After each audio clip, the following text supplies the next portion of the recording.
असल्याबद्दल अभिमान वाटू लागला। स्थानिक गावांमध्ये वृक्षारोपण केल्यामुळे त्या परिसरातील वनसंरक्षणाला त्यांच्यामुळे गती मिळाली। त्याचबरोबर पर्यावरणीय जागरूकता करण्यासाठी पुण्यातील रिव्हरफ्रंट डेव्हलपमेंट प्रकल्पासाठी प्रस्तावित वृक्षतोडी विरोधात त्यांनी पर्यावरण तज्ज्ञांना समर्थन देऊन पुणे नगरपालिकेचे निसर्ग हा आपला जीवनश्वास आहे आणि या जीवनश्वासाचे जतन करण्यासाठी आयुष्य वाहणारे व्यक्तिमत्व म्हणजे आदरणीय सयाजीराव शिंदे सर। पडद्यावरचे त्यांचे अभिनय जसे विविधरंगी पण निसर्गासाठी त्यांचे कार्य अधिकच हरित आणि जीवनदायी बदल केलाय।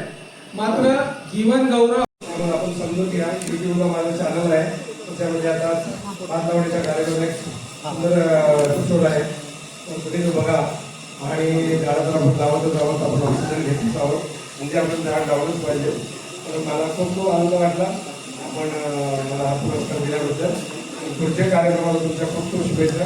पुढच्या वर्षी अजून हा कार्यक्रम उत्तम रीतीने चांगला करा। मला खूप खूप शुभेच्छा।